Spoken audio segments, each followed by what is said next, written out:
You've experienced that feeling before, haven't you? That strange emptiness that appears when someone you deeply care about suddenly disappears and gives you no explanation. Minutes turn into hours, and hours begin to feel endless. The silence becomes so loud that you can almost feel it inside your body. You pick up your phone again and again, hoping their name will appear on the screen. Every notification gives you that brief rush of hope, only for your heart to sink when you realize it isn't them. Then your mind starts working overtime. You replay the last conversation, searching through every sentence, every pause, every little detail. You wonder whether you said something wrong. You question what they meant. At night, when everything becomes quiet, the same thoughts return. Did they forget about you? Did you ever really matter to them? Were you imagining the connection all along? And perhaps the most painful question of all is whether they simply stopped caring. But there is something important you need to understand. Someone's absence does not automatically mean there is no feeling. Sometimes, absence is connected to something much more complicated: avoidance. And avoidance creates a painful space between wanting someone and being afraid of what closeness with that person might require. That is why their return often happens at a very specific psychological moment. It isn't necessarily because they suddenly miss you one morning and decide to send a message. It isn't something you can force by sending more texts, explaining yourself, or trying to convince them to come closer. Their decision to reconnect usually happens when something inside them changes. Their fear of vulnerability has to become smaller than their desire for connection. And this is where you need to stop believing that you have no power during no contact. If you are constantly checking their social media, studying their online activity, watching for indirect signs, or obsessing over whether they have viewed something you posted, you are giving their absence control over your emotional state. Instead, understand what may actually be happening inside them. Avoidant people often experience a strange conflict. They can genuinely desire emotional closeness while also feeling uncomfortable when that closeness becomes too intense. Connection can feel comforting one moment and threatening the next. Their instinct may be to create distance, regain control, and convince themselves that they are better off alone. That doesn't mean their feelings are fake. It means their fear can interfere with how they respond to those feelings. Their reaching out often happens when the emotional discomfort of remaining disconnected becomes stronger than the anxiety they associate with reconnecting. Imagine a pressure building slowly inside them. Every memory, every reminder of you, every moment when they realize your absence has become real adds another layer of pressure. Eventually, the desire to break the silence becomes harder to ignore. That is when they may appear again. You might wonder, how will I know when they've reached that point? The honest answer is that you cannot know for certain. You cannot calculate the exact day, force the process, or manipulate someone into reaching that moment faster. Human emotions simply do not work that way. What you can understand is the pattern. Their thoughts may repeatedly return to you. Memories may surface unexpectedly. They may begin wondering what you are doing, whether you have moved forward, or whether the connection they walked away from is still available. Little by little, the internal balance begins to change. One side says, stay away, protect yourself, keep control. The other says, I still want to connect. Eventually, one side becomes stronger. But here is the part that may be difficult to accept. Their decision to reach out is not a measurement of your worth. If they contact you, it does not suddenly prove that you were valuable. And if they remain silent, it does not mean you were unimportant. Their behavior is influenced by their own emotional patterns, fears, defenses, and internal conflicts. You may be part of that emotional struggle, but you are not responsible for solving it. This is why you should never make their return the condition for your happiness. When they finally do reach out, that moment can actually give you something far more valuable than reassurance. It can give you clarity. Instead of desperately waiting for their attention, you can observe how they approach you. You can pay attention to whether their actions match their words. You can see whether they are genuinely trying to reconnect or simply looking for temporary comfort. Because avoidance can create a confusing cycle. One day they may seem warm and emotionally present. The next, they disappear behind another wall. They can want closeness while simultaneously becoming frightened by it. That contradiction is exactly what makes their behavior so difficult to understand. Many people see the silence and immediately conclude, they don't care about me. But silence alone cannot tell you everything happening inside another person. At the same time, understanding avoidance does not mean you should excuse unhealthy behavior. You can recognize that someone is afraid of intimacy without allowing their fear to repeatedly hurt you. You can understand their psychology while still protecting your own peace. The real shift happens when you stop obsessing over the question, when will they come back, and begin asking, what will I do if they do? Because eventually, if their desire for connection becomes stronger than their fear, they may reach out. And when that happens, don't focus only on the fact that they returned. Watch what they do next. Words can create hope, but consistent actions reveal intention. Their return is not the final answer. It is simply another moment where you get to observe the truth. And perhaps that is the most important thing to remember. You do not need to chase someone into choosing you. If they are going to cross the distance they created, that decision has to come from within them. Your job is not to control when they return. Your job is to remain grounded enough that when they finally do, you are able to see clearly.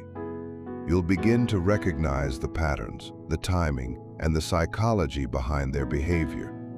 More importantly, you'll learn how to protect your own peace instead of losing yourself in the waiting.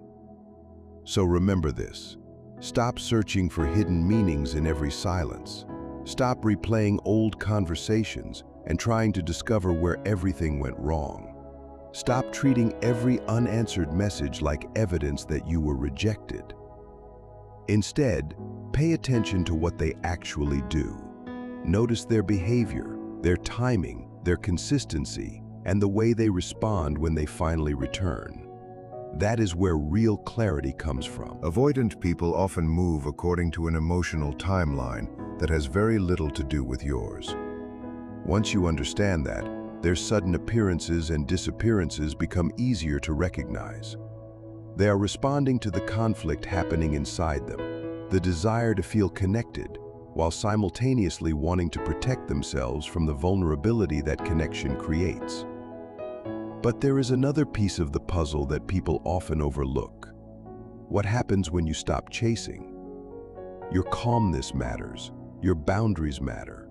The fact that you continue living your life instead of constantly waiting for them matters. Even if you never intend to influence them, your ability to move forward can change the emotional equation they are experiencing. When they see that your life continues without their presence, something can shift in their perception. The distance that once gave them comfort may begin to feel uncomfortable. The person they assumed would always be there may no longer feel guaranteed, and suddenly, the possibility of truly losing the connection becomes much more real. Avoidance can feel safe because it creates distance from emotional risk.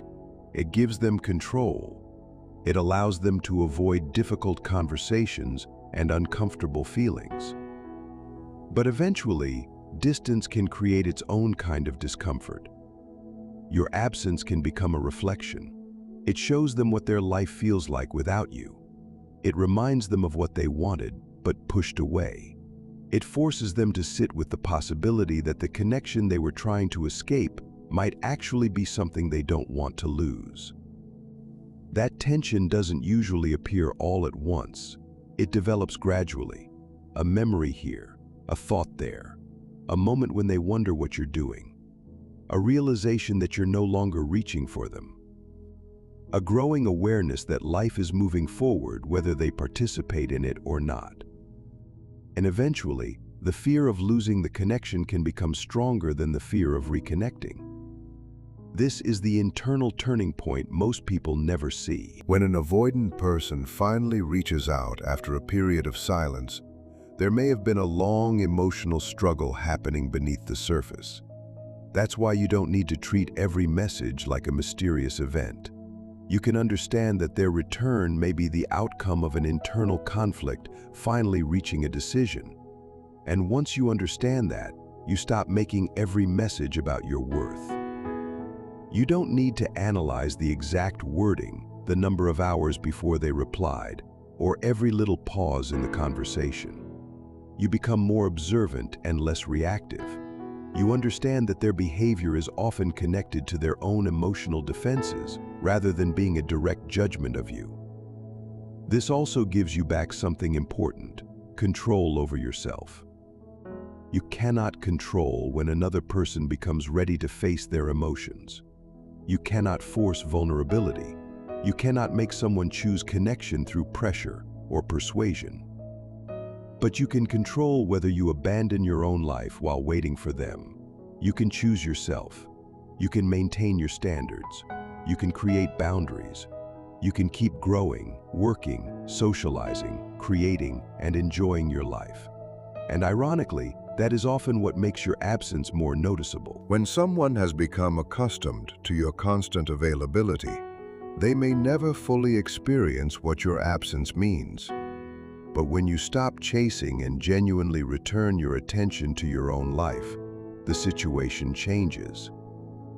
They begin to see that you are not frozen in place waiting for them. Your world continues. And that realization can create a very different kind of emotional pressure. They may begin thinking about what they walked away from. They may question whether they made the right decision. They may wonder whether you have emotionally moved on. They may even become curious about whether the connection is still possible. This is why boundaries are so powerful.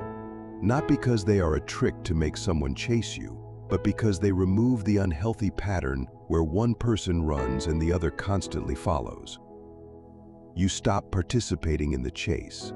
You stop begging for reassurance. You stop trying to convince someone to recognize your value. And you allow their choices to reveal who they really are. When they eventually reach out, don't immediately assume that their return means everything is changed. Their message is an opportunity to observe. Are they showing genuine effort? Are they communicating more openly? Are their actions becoming more consistent? Are they willing to move toward you instead of expecting you to do all the emotional work? Those questions matter far more than simply asking whether they came back. Because the goal isn't to make an avoidant person return. The goal is to understand the dynamic well enough that you don't lose yourself inside it. Avoidant behavior often involves an internal comparison between perceived emotional risk and emotional desire. They are weighing closeness against independence, vulnerability against safety, and connection against the fear of being hurt or losing control. Your absence can make that comparison impossible to ignore. They begin seeing that avoiding the relationship doesn't freeze the relationship in place. It changes it. Time keeps moving. You keep changing. Their opportunity to reconnect may not remain available forever. And that realization can become the pressure that finally pushes them toward action. But remember, their return is not your responsibility. You don't need to engineer it. You don't need to post things hoping they will notice. You don't need to disappear as a strategy or pretend you don't care. You simply need to stop abandoning yourself for someone who has chosen distance. Live honestly. Maintain your boundaries. Let your life move forward. If they eventually become ready to reconnect, their actions will show you. And if they don't, you will still have yourself. And that is something you should never sacrifice while waiting for someone else to make a decision. Their fear doesn't suddenly vanish. Instead, something inside them begins to change. Their desire for connection starts competing with the instinct that tells them to stay distant. The silence that once felt peaceful begins to feel uncomfortable. They start becoming more aware of what their distance is costing them. Not only the person they stepped away from, but the emotional security, honesty, strength, and freedom that person represented. And there is something almost ironic about it. The very things they once tried to avoid, closeness, vulnerability, emotional intimacy, can become the things they begin wanting most when they finally experience the space you have created. But you are not responsible for making that happen. You are not playing a game with them. You are not trying to manipulate their emotions or create jealousy. You are simply refusing to abandon yourself. You are respecting your boundaries, continuing with your life, and no longer making yourself smaller just to keep another person comfortable. That is why distance can become so powerful. No contact isn't meant to punish someone. It isn't about making them jealous, teaching them a lesson, or trying to force a reaction. Its real value is that it creates enough space for both people to experience reality without constantly interfering with it. For an avoidant person, that space can bring uncomfortable truths to the surface. They have to experience what life actually feels like without your constant presence. They have to sit with the emotions they were previously able to escape by withdrawing. And eventually, if the desire for connection becomes stronger than their fear, they may decide to break the silence. That is the tipping point. Your silence isn't meaningless. It can create reflection. It can reveal what was hidden beneath the distractions, the routine, and the constant availability. But remember, this isn't something you should obsess over. You don't need to sit around watching for evidence that they're reaching this point. Most people make no contact harder than it needs to be. They analyze every story view, every delayed response, every tiny online interaction. They wonder whether the silence is punishment, rejection, or some kind of test. Sometimes, silence is simply space. Space allows the other person to experience the consequences of their own choices. It gives them room to recognize what distance actually means instead of relying on the comfort of knowing you'll always be there. And if they eventually return, their message may represent more than a random impulse. It may be the result of an internal realization that has been developing quietly for a long time. But never forget this. You are not powerless while someone else is silent. You are shaping your own experience every day you choose yourself. Every boundary you maintain, every goal you pursue, every moment you refuse to lose yourself in someone else's uncertainty strengthens your position. You don't have to chase their attention. You don't have to prove that you are worth choosing. You don't have to create situations designed to make them react. You simply live. And sometimes that is what makes your absence real enough for another person to finally understand it. Avoidance is rarely as simple as wanting someone or not wanting them. There can be a constant argument happening inside the person. One side wants closeness, affection, and emotional connection. Another side immediately warns them to protect themselves, maintain distance, and avoid becoming too vulnerable. That internal conflict explains why their behavior can appear so contradictory. Their emotions may say, "I miss this person. I want to feel close again." Meanwhile, their protective mind starts asking different questions. What if this becomes too intense? What if I lose control? What if I become dependent? What if I get rejected? What if things become complicated? So they analyze, they hesitate, they withdraw, they create distance.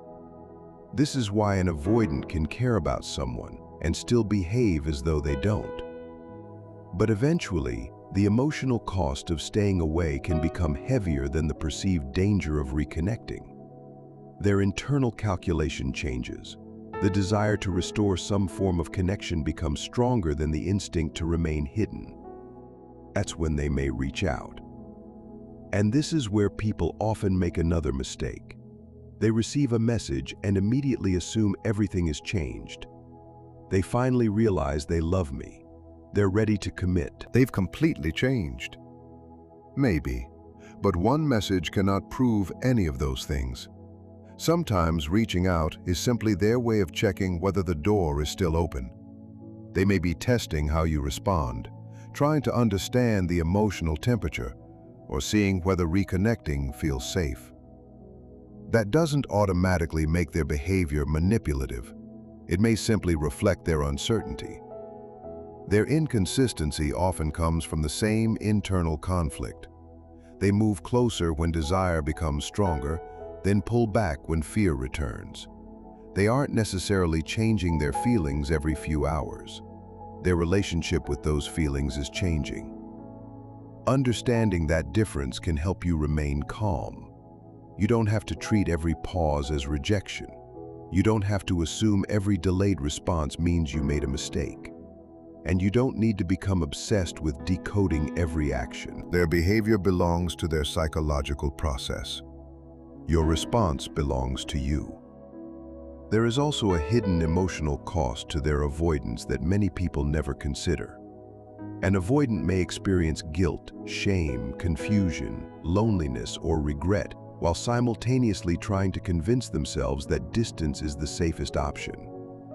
Every time they think about reaching out and stop themselves, the conflict continues. Every memory they push away can return later. Every moment they wonder about you adds another piece to the internal struggle. Eventually, staying hidden may become more uncomfortable than taking the emotional risk of reconnecting. And timing matters because this process usually isn't immediate. It can take time for someone to move through their own defenses. You cannot rush another person's emotional development, and you shouldn't put your life on hold while waiting for it. This is why patience should never mean passive waiting. Real patience means continuing to live. You protect your emotional stability. You maintain your standards. You focus on your goals. You allow the other person to work through whatever they need to work through without making their process your responsibility.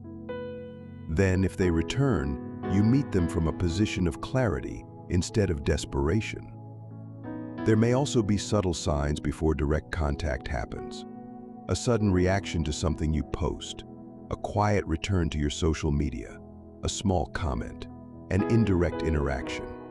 These things can sometimes indicate curiosity or renewed interest, but they should never become something you obsessively monitor. Treat them as possibilities, not promises. An avoidant person may make small moves toward connection because direct contact feels too vulnerable. A tiny interaction can feel safer than sending an emotionally loaded message.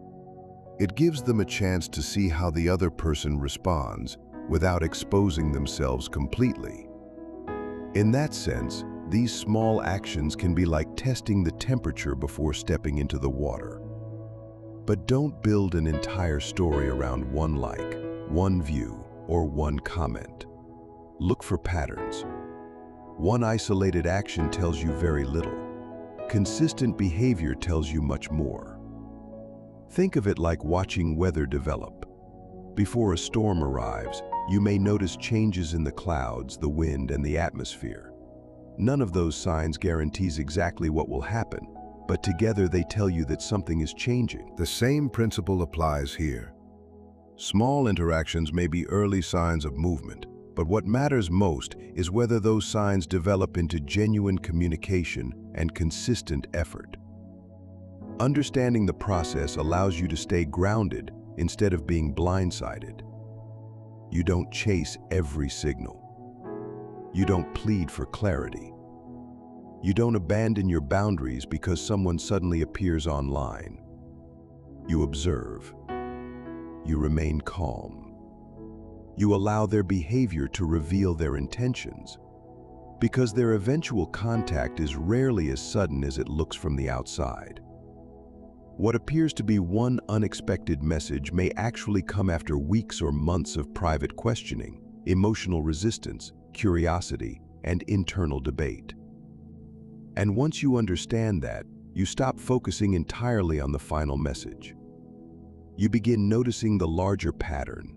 You see the distance. You see the small shifts. You see whether their behavior is moving consistently toward connection Or simply repeating the same cycle. That awareness gives you something far more valuable than certainty about when they will return. It gives you emotional freedom. You no longer have to spend every day wondering what their silence means. You can let them have their process while you continue having yours. And if the tipping point eventually arrives, you won't meet it from a place of panic. You will meet it grounded. You will decide what you want. You will decide what behavior you are willing to accept. You will decide whether their return deserves access to your life. Because their approach is a process, not a guarantee.